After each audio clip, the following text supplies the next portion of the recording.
ನೋಡಿ, ಮನೇಲೇ ಕೂತ್ಕೊಂಡು ಕಷ್ಟಪಟ್ಟು ಓದಿ ನವೋದಯ ಪಾಸ್ ಆಗಿರೋ 5ನೇ ಸ್ಟೂಡೆಂಟು. ಹೆಸರು ವಜ್ರಕುಮಾರ್, ಹಾಸನದಿಂದ. ಆಯ್ತಾ, ಇದಕ್ಕೆ ಯಾರು ಗೊತ್ತಾ ಕಾರಣ? ಅವ್ರ ತಾಯಿ BA ಮಾಡ್ಕೊಂಡು MEd ಮಾಡ್ಕೊಂಡು ಗೋಲ್ಡ್ ಮೆಡಲಿಸ್ಟು. ಆಯ್ತಾ, ಇವರು ಒಂದು ತೋಟದ ಮನೆಯಲ್ಲಿ ಕೃಷಿ ಮಾಡ್ಕೊಂಡು ಹೈನುಗಾರಿಕೆ ಮಾಡ್ಕೊಂಡು ಅವ್ರ ಮಕ್ಳಿಗೆ ನವೋದಯ ಟ್ರೈನಿಂಗ್ ಕೊಟ್ಟು ಪಾಸ್ ಮಾಡಿದ್ದಾರೆ. ಆಯ್ತಾ, ಅವ್ರ ಬಗ್ಗೆ ಕೇಳ್ತಾ ಇರೋ ನಾನೇ ಇನ್ಸ್ಪೈರ್ ಆಗ್ತಾ ಇದ್ದೀನಿ. ಒಂದಿನ ಅವ್ರ ಮನೆಗೆ ಹೋಗಿ ಇಂಟರ್ವ್ಯೂ ಮಾಡ್ಬೇಕು ಅಂತ ಅನಿಸ್ತಾ ಇದೆ. ಆಯ್ತಾ, ಸದ್ಯಕ್ಕೆ ಈ ಸ್ಟೋರಿ ಕೇಳಿ. ಫಸ್ಟ್ ಹುಡುಗ ಮಾತಾಡ್ತಾನೆ, ಅದಾದ್ಮೇಲೆ ಅವ್ರ ತಾಯಿ ಮಾತಾಡ್ತಾರೆ. ನಾನು ವಜ್ರಕುಮಾರ್ ಕುಲಕರ್ಣಿ ಅಂತ ಕೋಟೆಮನೆ ಇಂಟರ್ನ್ಯಾಷನಲ್ ಸ್ಕೂಲಲ್ಲಿ ಓದ್ತಿದ್ದೀನಿ. ನಾನು ಜವಾಹರ್ ನವೋದಯ ಸೆಲೆಕ್ಷನ್ ಟೆಸ್ಟಲ್ಲಿ ಸೆಲೆಕ್ಟ್ ಆಗಿದ್ದೀನಿ. ನಮ್ಮ ಸ್ಕೂಲಲ್ಲಿನೇ ನವೋದಯ ಕೋಚಿಂಗ್ ಜಾಸ್ತಿ ಕೊಡ್ತಾಯಿದ್ರು. ನಮ್ಮಮ್ಮ ಅದು ಸಾಕಾಗಲಿಲ್ಲ ಅಂದ್ಬಿಟ್ಟು ಮನೆಯಲ್ಲೇ ಆನ್ಲೈನ್ ಫೋನಲ್ಲಿ ಯೂಟ್ಯೂಬಲ್ಲಿ ಆನ್ಲೈನ್ ಕ್ಲಾಸಸ್ನ ತೋರಿಸ್ತಿದ್ರು. ಸ್ಪೆಷಲಿ ಮಂಡ್ಯ ಗೌಡ್ರು ಸರಿಂದು ಆನ್ಲೈನ್ ಕ್ಲಾಸಸ್ನ ಜಾಸ್ತಿ ತೋರಿಸ್ತಿದ್ರು. ಸ್ಕೂಲ್ ಬಿಟ್ಟಾದಮೇಲೆ 1-2 ಅವರ್ ಕೂತ್ಕೊಂಡು ಮಂಡ್ಯ ಗೌಡ್ರು ಸರ್ದು ಆನ್ಲೈನ್ ಕ್ಲಾಸಸ್ ನೋಡಿ ಅದರಲ್ಲಿ ಕಲ್ತ್ಕೊಂಡು ಅದು ನಮಗೆ ತುಂಬ ಹೆಲ್ಪ್ ಆಗಿದೆ. ನನಗೆ ತುಂಬ ಖುಷಿ ಆಗುತ್ತೆ. ಏನಕ್ಕೆ ಅಂದರೆ ನಾನು ಸೆಲೆಕ್ಟ್ ಆಗಿದ್ದೀನಿ ಅಂತ. ಅದರಲ್ಲೂ ಇಲ್ಲಿ ನಾವು ತೋಟದಲ್ಲಿರೋದು, ಅದು ಫೆಸಿಲಿಟೀಸ್ ಸಿಗಲ್ಲ. ಅದಕ್ಕೆ ನನಗೆ ತುಂಬ ಖುಷಿಯಾಗುತ್ತೆ. ನಾನು ಆನ್ಲೈನ್ ಕ್ಲಾಸಸ್ ಎಲ್ಲ ನೋಡಿಬಿಟ್ಟು ಸೆಲೆಕ್ಟ್ ಆಗಿದ್ದೀನಿ ಅಂತ. ಆಮೇಲೆ ನಾನು ಮಂಡ್ಯ ಗೌಡ್ರ ಸರ್ಗೆ ತುಂಬ ಥ್ಯಾಂಕ್ಸ್ ಹೇಳಕ್ಕೆ ಇಷ್ಟಪಡ್ತೀನಿ. ನಮಸ್ತೆ, ನಾನು ಆಶಾ ಅಂತ, ಹಾಸನ ಜಿಲ್ಲೆ ಚನ್ನರಾಯಪಟ್ಟಣ ತಾಲೂಕು ಗೊಲ್ಲರಹಸಳ್ಳಿ ಗ್ರಾಮದಲ್ಲಿ ವಾಸವಾಗಿದ್ದೀವಿ ನಾವು. ನನ್ನ ಮಗ ನವೋದಯ ವಿದ್ಯಾಲಯಕ್ಕೆ ಸೆಲೆಕ್ಟ್ ಆಗಿದ್ದಾನೆ. ಅದ್ರ ಬಗ್ಗೆ ಭಾಳ ಹೆಮ್ಮೆ ಇದೆ. ನಾನು ಮೊದಲು ಅಪ್ಲಿಕೇಶನ್ ಹಾಕಿಸಿದಾಗ ನವೋದಯ ವಿದ್ಯಾಲಯಕ್ಕೆ ಯೋಚನೆ ಮಾಡಿರಲಿಲ್ಲ ಕ್ಲಾಸಿಗೆ ಎಲ್ಲಿ ಕಳಿಸೋದು, ಹೇಗೆ ಏನು ಅಂಥೇಳಿ. ಹಾಕೋದೇನೆ ಹಾಕಿಬಿಟ್ಟೆ. ಅದರ ಸ್ಕೂಲಲ್ಲಿ ಹೋಗಿ ಕೇಳಿದ್ವಿ, ಸರ್ ನವೋದಯ ಕೋಚಿಂಗ್ ಏನಾದರೂ ಇಲ್ಲಿ ಕೊಡ್ತೀರಾ, ವ್ಯವಸ್ಥೆ ಮಾಡ್ತೀರಾ ಅಂತ.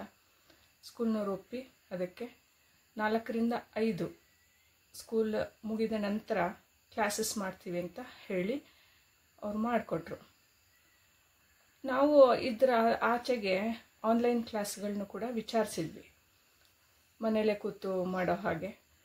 ಬಟ್ ಬೆಳಗ್ಗೆನೇ 6ರಿಂದ 7 ಕ್ಲಾಸು, ಮತ್ತು 6ರಿಂದ ಮತ್ತೆ ಸಂಜೆ 7. ಇದು ನಾನು ಅವ್ರ ಜೊತೆ ಕೂತು ಪ್ರಾಕ್ಟೀಸ್ ಮಾಡಿಸೋದಕ್ಕೆ ಸಾಧ್ಯ ಆಗ್ತಿರ್ಲಿಲ್ಲ. ಹಾಗಾಗಿ ಆನ್ಲೈನ್ ಕ್ಲಾಸು ಬೇಡ ಅಂತ ಇದು ಮಾಡಿಕೊಂಡು ನಾವು ಸ್ಕೂಲಲ್ಲೇ ಮಾಡಿದ್ರಲ್ಲ ಅದಕ್ಕೆ ಕಳಿಸಿದ್ವಿ. ಅಲ್ಲಿ ಮೆಂಟಲ್ ಎಬಿಲಿಟಿ ಮತ್ತು ಲ್ಯಾಂಗ್ವೇಜನ್ನು ಚೆನ್ನಾಗಿ ಹೇಳ್ಕೊಟ್ಟಿದ್ರು. ಬಟ್ ಮ್ಯಾಥ್ಸ್ ಅಷ್ಟು ಸ್ಯಾಟಿಸ್ಫ್ಯಾಕ್ಷನ್ ಆಗಿರಲಿಲ್ಲ, ಇನ್ನೂ ಮಾಡ್ಬೋದಾಗಿತ್ತು ಅವರು ಅಂತ ಅನ್ನಿಸ್ತಿತ್ತು. ಅದೇ ಸಮಯಕ್ಕೆ ನಾನು ಯೂಟ್ಯೂಬ್ ಚಾನಲ್ಗಳನ್ನ ಸರ್ಚ್ ಮಾಡ್ತಾ ಇರುವಾಗ ಕೆಲವು ಕ್ಲಾಸಸ್ಗಳನ್ನ ನೋಡಿದೆ. ಬೇರೆ ಬೇರೆ ನವೋದಯ ಕೋಚಿಂಗ್ ಮತ್ತು ಸೈನಿಕ್ ಈ ಥರ ಕ್ಲಾಸಸ್ ಮಾಡ್ತಾಯಿದ್ರು. ಹಾಗೆ ನೋಡುವಾಗ ನನಗೆ ಮಂಡ್ಯ ಗೌಡ್ರ ಯೂಟ್ಯೂಬ್ ಚಾನಲ್ ಕ್ಲಾಸ್ ನೋಡಿದಾಗ ನನಗೆ ಸ್ವಲ್ಪ ಮಕ್ಕಳು ಇದನ್ನು ಅರ್ಥ ಮಾಡ್ಕೊಂಡು ಕಲಿಬೋದು ಅಂಥೇಳಿ ಅನ್ನಿಸ್ತು. ಅವ್ರ ಸ್ಕೂಲ್ಗೆ ಹೋದಾಗ ನಾನು ಅವ್ರ ಕ್ಲಾಸ್ಗಳನ್ನ ನಾನೇ ಕೇಳ್ತಾ ಇದ್ದೆ. ಆಮೇಲೆ ಇಂಗ್ಲೀಷ್ ಮತ್ತು ಕನ್ನಡದಲ್ಲಿ ಎರಡರಲ್ಲೂ ಅವರು ಮಕ್ಕಳಿಗೆ ಪಾಠನ ಹೇಳ್ತಾಯಿದ್ರು. ಅದು ಇನ್ನೂ ಈಸಿ ಆಗೋಕ್ಕೆ ಶುರುವಾಯಿತು. ಅಂದರೆ ಮಕ್ಕಳಿಗೆ ಇಂಗ್ಲೀಷ್ ಗೊತ್ತಾಗದೇ ಇದ್ದಾಗ ಕನ್ನಡದಲ್ಲಿ, ನಮ್ಮ ಮಾತೃಭಾಷೆ ಕನ್ನಡದಲ್ಲಿ ತಿಳಿಸಿದಾಗ ಇನ್ನೂ ಹೆಚ್ಚಿನಾಗಿ ಅರ್ಥ ಆಗುತ್ತೆ ಅಂತೇಳಿ ಅನ್ನಿಸ್ತು ನನಗೆ. ಹಾಗಾಗಿ ಅವ್ರ ಕ್ಲಾಸ್ ನನಗೆ ಭಾಳ ಇಷ್ಟ ಆಗಿ ಮಕ್ಕಳಿಗೆ ನಾನು ಅದನ್ನು ಸಜೆಸ್ಟ್ ಮಾಡಿದೆ, ಕಲೀರಿ ಇದನ್ನು ಅಂಥೇಳಿ. ಅವ್ರ ಸ್ಕೂಲ್ಗೆ ಹೋದಾಗ ನಾನೆಲ್ಲ ವಿಡಿಯೋಗಳನ್ನ ನೋಡಿಟ್ಟು ಯಾವ ಕ್ಲಾಸನ್ನು ನೀವು ನೋಡಬೇಕು, ಯಾವುದನ್ನು ಕಲ್ತಿಲ್ಲ, ಯಾವುದನ್ನು ಕಲಿಬೇಕು ಅನ್ನೋದನ್ನು ನಾನು ಗೈಡ್ ಮಾಡ್ತಾಯಿದ್ದೆ.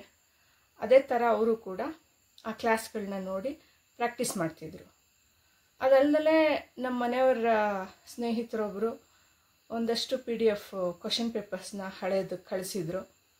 ನಾನು ಕೂಡ OMR ಶೀಟನ್ನು ತಂದು ಅದರಲ್ಲಿ ಪ್ರತಿದಿನ ಪ್ರಾಕ್ಟೀಸ್ ಮಾಡಿಸ್ತಾ ಇದ್ದೆ.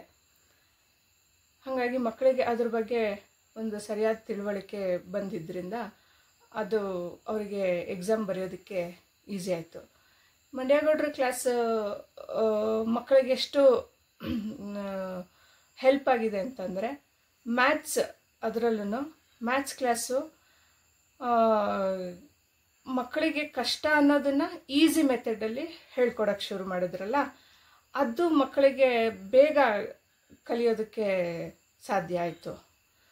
ದಿನದಲ್ಲಿ 1 ರಿಂದ 1.5 ಗಂಟೆ ಅವರು ಕ್ಲಾಸ್ನ ನೋಡ್ತಾಯಿದ್ರು. ಆಮೇಲೆ OMR ಶೀಟಲ್ಲಿ ಹಳೆಯ ಕ್ವಶನ್ ಪೇಪರ್ಗಳನ್ನ ಅವರು ಸಾಲ್ವ್ ಮಾಡ್ತಾಯಿದ್ರು. ಇದರಿಂದ ಅವ್ರ ಕಾನ್ಫಿಡೆನ್ಸ್ ಲೆವೆಲ್ ಜಾಸ್ತಿನೂ ಆಗ್ತಾಯಿತ್ತು. ನಾನು ನೋಡ್ತಾ ಇದ್ದೆ.